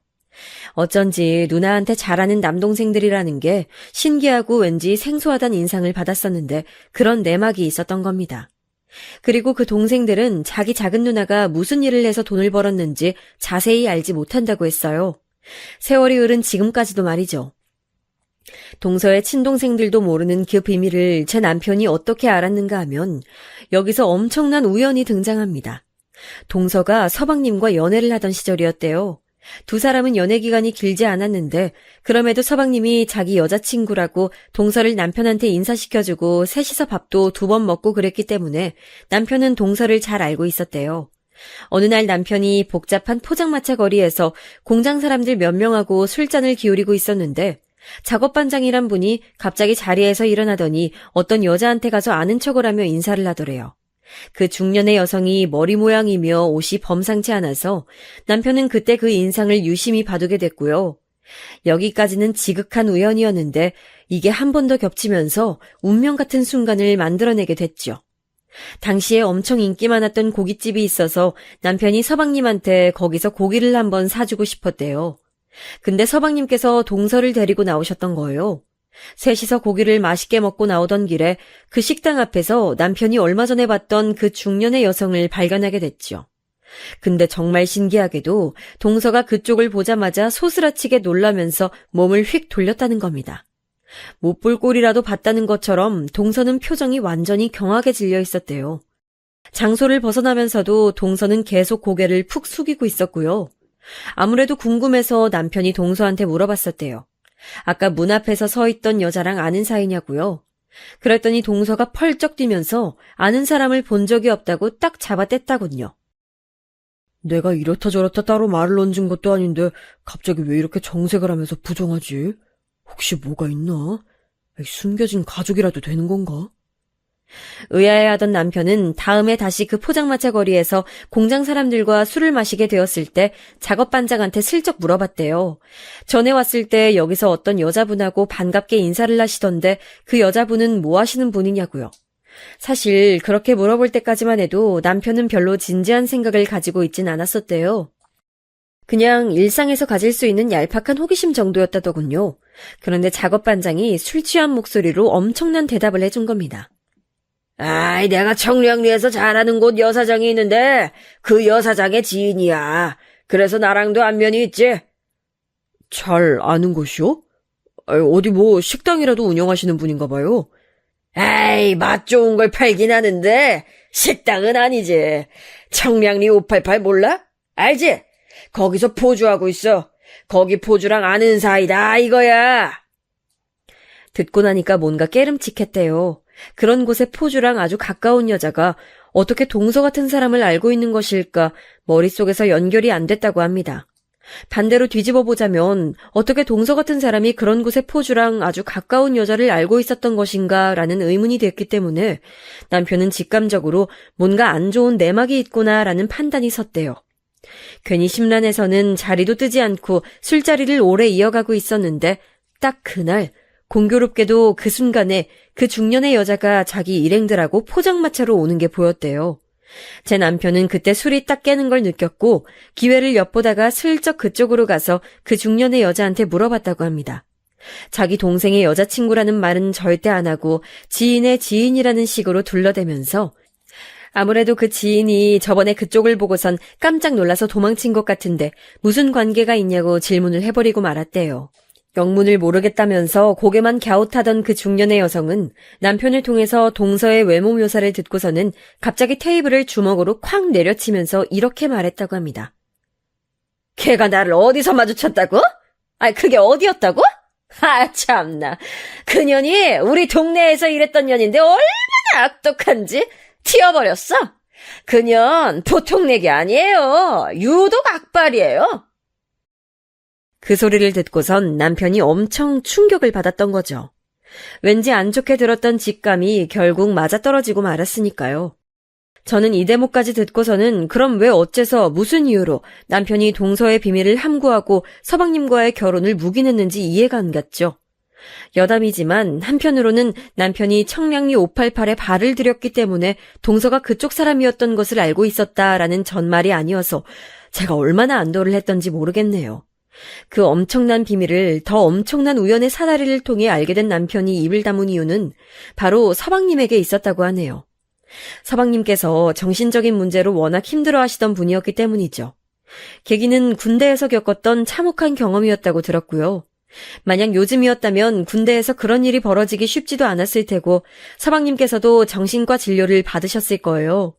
근데 그 당시까지만 해도 정신과 진료니 뭐니 하는 건 전혀 대중화가 돼 있지 않았죠. 기껏해야 정신질환을 다루는 건 정신병원이 유명했던 것을요. 마음속에 자리 잡은 병은 자꾸만 커져갔고 서방님께서는 자꾸 방황을 해대셨죠. 사람들하고 만나서 어우러지는 것도 나날이 힘들어하셨고요. 시댁 식구들은 물론이고 서방님의 친구들까지 다들 걱정으로 난리도 아니었다더군요. 저러다가 사람 하나 잘못되는 거 아니냐는 말까지 나왔었대요. 그런 서방님의 일상에 나타난 게 바로 동서였던 거예요. 아무도 비집고 들어가지 못한 서방님의 상처, 그 틈에 들어간 존재가 동서였다고 합니다. 처음에는 누나 동생으로 지냈다고 하는데 당연히 남녀관계에서 이성적인 감정이 생길 수 있었던 것이죠. 특히 서방님께서 동서한테 무척 의지를 하셨대요. 동서는 남동생이 2명이나 있는 사람이었고 그래서 남동생을 어르고 달래듯 서방님의 마음을 부드럽게 만들었나 봐요. 게다가 청량리 588 출신이었으니 손님 비위를 맞추고 취향을 파악하고 이런 것들에서 아주 전문적이다 보니까 서방님의 상태를 알아보고 그에 맞추는 게 어렵지 않았을 테죠. 사람을, 특히 남자를 어떻게 다뤄야 하는지 동서는 너무나도 잘 알고 있었어요. 서방님께서는 동서를 만나며 다시 이전의 모습을 되찾으셨기 때문에 남편이 이것으로 마음이 캥겼던 것이죠. 고민하던 남편이 서방님한테 슬쩍 화두를 던져봤었대요. 정말 만약에 말이야, 네가 사랑하는 여자한테 도저히 용납할 수 없는 치부가 존재한다고 하면 너 어떻게 할래? 그래도 그 여자 계속 만날 수 있겠냐? 남편의 가정을 듣고 서방님은 살짝 고민하시는 듯 하더니 이내 이렇게 대답하셨다고 하네요. 내가 사랑하는 여자가 만약에 사람을 죽인 적이 있다고 해도 난 계속 만날 것 같아. 그 대답을 듣고서는 남편이 결단을 내렸던 거라고 하네요. 입을 다물기로 말이에요. 집안의 평화 그리고 남동생의 행복을 위해서라도 비밀을 밝히지 않기로 했죠. 특히나 시부모님께서는 서방님의 방황 때문에 무척 소가리를 하셨었다고 하니까요. 서방님이 점차 본래의 모습으로 돌아오는 것에 시부모님께서 엄청나게 좋아하셨대요. 동서 쪽이 나이가 많든 말든 그런 거 개의치 않고 그래서 결혼도 허락하신 거였고요. 서방님께서는 특별히 뛰어난 영역은 없지만 사람 자체가 되게 진중한 느낌이고 인상부터가 어디에 한눈 안 팔게 생기셨어요. 동서는 청량리 588에서 있었던 동안에 묘하게도 남자 불신 같은 게 좀 생겼었대요. 남자들이란 여자친구가 있어도 이런 데를 오고 아내가 있어도 이런 데를 오는구나 하는 이런 생각이 자꾸만 동서의 머릿속에 있었던 것이죠. 그런데 청량리 588을 벗어나자마자 만난 서방님이란 인연에 동서의 눈이 번쩍 떠졌던 거예요. 첫 만남에 이 사람은 다른 남자들이랑 다르구나 하는 걸 느꼈다고 하네요. 서방님의 내면에 깃든 상처가 깊어 보이길래 그걸 또 보듬어주고 싶은 마음을 품다 보니까 모성애 같은 게 생겨서 점점 서방님한테 애틋해졌대요. 남동생 2명이 있어서 그런지 서방님을 보면 꼭 돌봐줘야 할 대상처럼 느껴지기도 했다고 해요.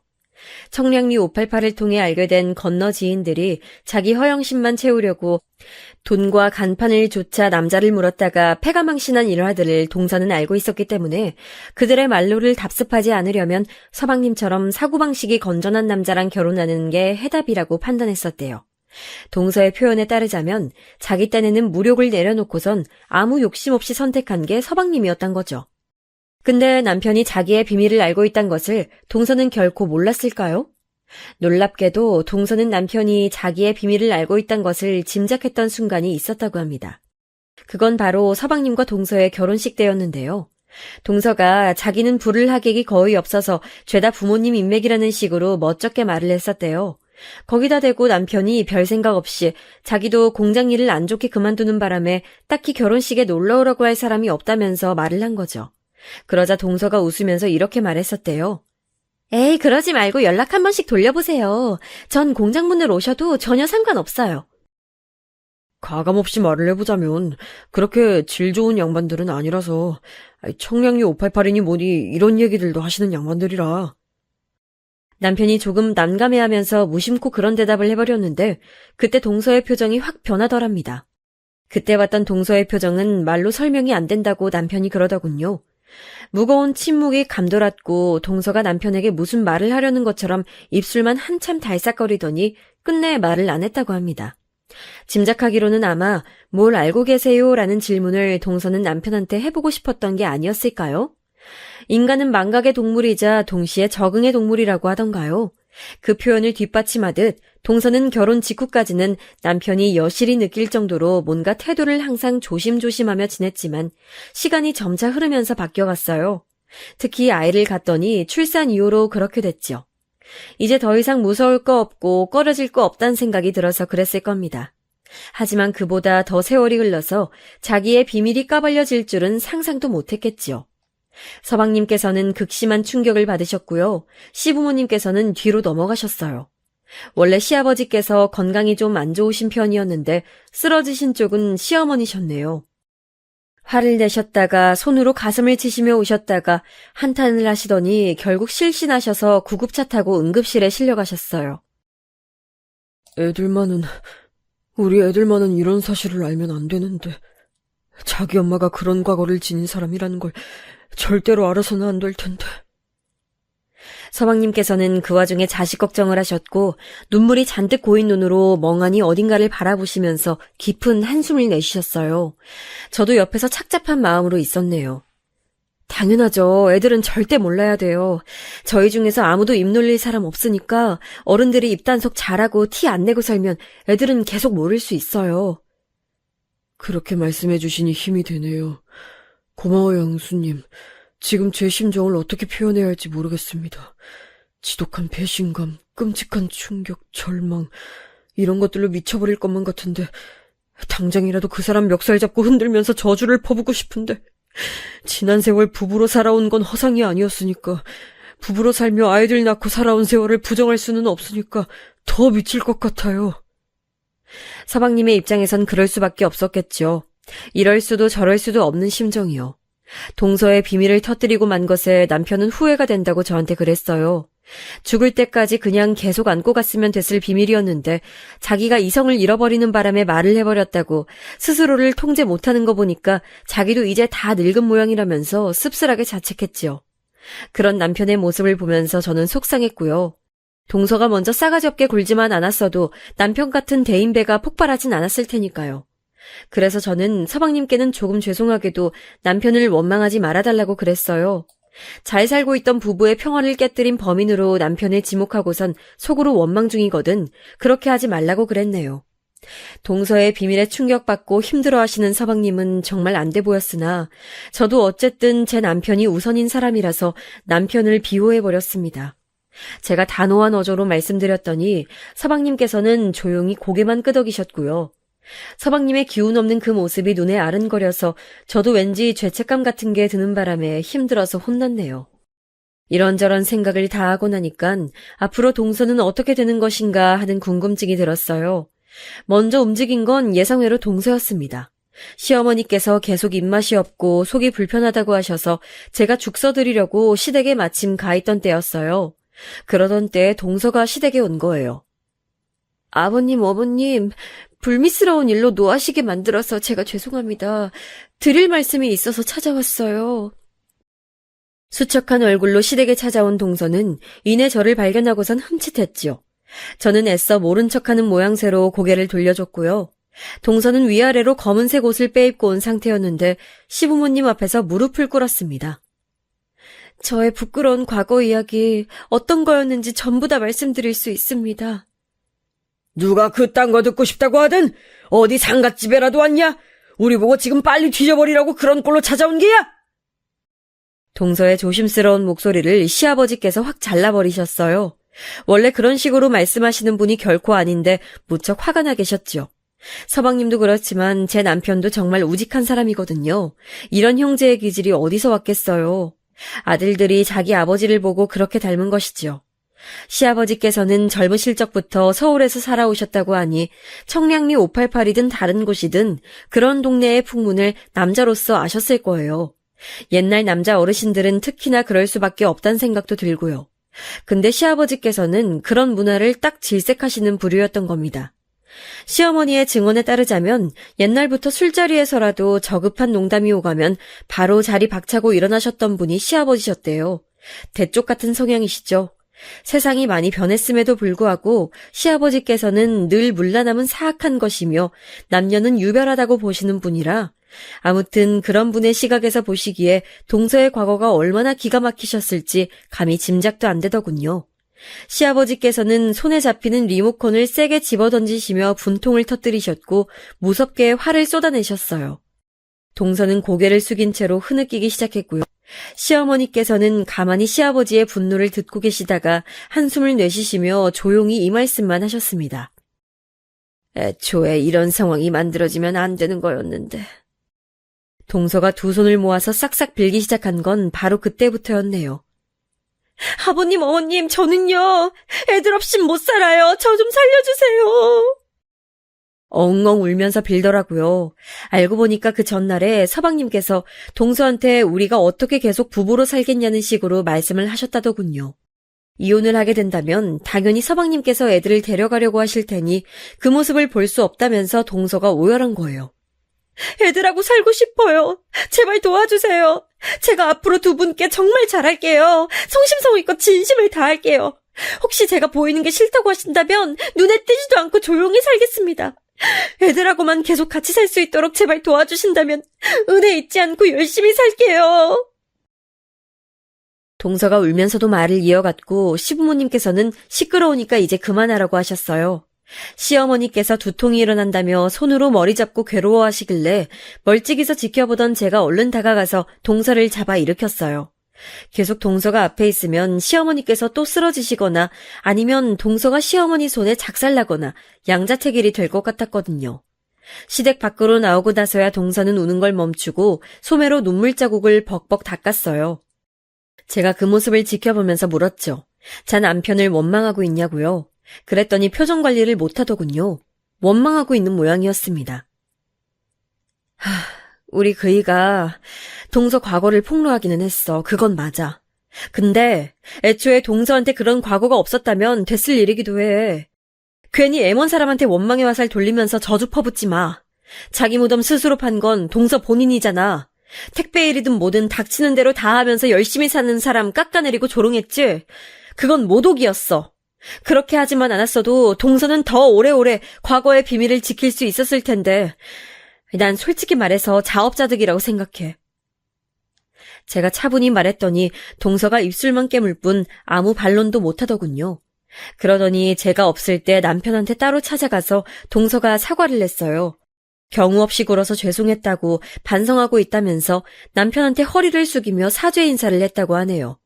그 모습에 마음 약해진 남편은 집에 와서 한숨이나 푹푹 내쉬고 있고, 가만히 뒀다간 서방님께 연락해서 동서를 용서해주고 앞으로 잘 살아보라면서 그런 조언을 건넬 것 같길래 제가 미리 선수쳐서 아무것도 하지 말라고 그랬습니다. 어떤 결론이 나든 그건 서방님께서 생각하고 판단 내리실 문제인데, 다른 사람이 끼어들어서 이래라 저래라 말을 넣는다면 서방님께선 진짜 자기 마음이 가고 싶은 대로 행동을 못하실 수도 있으니까요. 마치 폭풍전야처럼 느껴지는 조용한 며칠이 흘러갔어요. 그리고 1차 결론이 지어졌죠. 서방님과 동서는 별거에 들어갔습니다. 사실상 집에서 동서만 빠져나온 모양새였는데요. 애들한테는 부부 사이에 약간의 이견이 생겨서 따로 지내게 됐다는 식으로만 설명했다고 서방님께서 말씀을 주시더군요. 마음 같아선 그런 과거를 숨기고 거짓말로 덮고 저를 기만해온 걸 도저히 용서도 용납할 수도 없어서 당장 이혼해버리고 싶지만, 그러기엔 생각이 너무 복잡하네요. 딱 한 가지 생각으로 결론이 지어지질 않아요. 특히 애들도 있으니까 애들 생각도 해줘야죠. 당장 이혼할 수도 없고, 그렇다고 아무렇지 않게 같이 살기는 또 어려워서 일단 따로 지내보게 됐습니다. 이런 결정을 내린 것에 형수님께선 답답해 하시겠지만 지금 현재로선 이게 제 최선인 것 같아요. 답답하다뇨. 전혀 아니에요. 원하시는 대로 하는 게 해답이잖아요. 이건 다른 누군가가 왈가왈부할 수 있는 영역이 아니라고 생각해요. 저는 서방님의 입장에 서서 생각을 하고 그렇게 말씀드린 거였지만 시부모님께서는 달랐나 봐요. 따로 사는 건 당연한 거고 어떻게든 이혼을 하는 방향으로 가야 한다면서 서방님을 따끔하게 질책하셨다고 합니다. 부모가 이혼해도 자식들은 멀쩡히 크게 돼 있으니 애들 걱정돼서 이혼을 못하는 일은 없어야 한다는 말씀을 강력하게 주장하셨다고 하네요. 거의 모든 엄마들이 그렇겠지만 동서가 자기 애들을 끔찍히 생각하는 사람이라 애들을 안 잃을 수만 있다면 자기가 혼자 나가 사는 별거 생활쯤은 감내할 수 있다고 여긴 모양이더라고요. 동서의 충격적인 과거 행적이나 제 남편에게 함부로 굴었던 것을 제가 절대 옹호하려는 건 아니지만 같은 엄마라는 입장에서는 뭔가 짠한 게 있긴 하더군요. 형님, 돌이켜보니까 제가 형님한테도 시건방지게 군 부분들이 정말 많았네요. 죄송하다는 말씀 재차 드리고 싶어요. 저는 다시 우리 식구들 사는 집으로 돌아가서 다 같이 살 수 있도록 열심히 해볼 생각이에요. 과거는 바꿀 수 없지만 미래는 새로 만들어가는 거니까요. 저랑 통화했을 때 동서가 나름 담담하고 당차게 그런 말을 했었는데 왠지 숨소리가 조금 떨리는 것 같더라고요. 다음에 잠깐 얼굴 볼 일이 있어서 마주쳤을 때는 낯빛이 너무 어두워져 있어서 제가 화들짝 놀랐고요. 아무튼 간에 모든 사람이 각자의 역사를 써내려가며 살아가는 존재라곤 하지만 설마하니 동서 같은 과거를 지닌 사람이 한 집안 식구로 있을 줄은 몰랐네요. 게다가 제 남편이 동서의 과거를 알고 있었다는 것도 황당했고요. 이래서 사연 없는 사람은 없다고 하는 걸까요? 앞으로 어떻게 될진 모르겠어요. 시부모님께서는 여전히 동서를 용납할 수 없다는 입장을 고수하고 계시고요. 동서는 아직 별거 생활을 끝마치지 못한 상태랍니다. 사는 게 좀 바빠져서 저나 남편이나 서방님하고 동서한테 먼저 연락을 못 해봤는데 애들은 어떻게 지내고 있나 궁금하기도 한지라 나를 잡고 얘기 한번 나눠봐야겠어요. 저희 집안 얘기를 들어주신 분들 모두 감사드려요. 매사 좋은 일들만 일상에 가득하시길 바랍니다.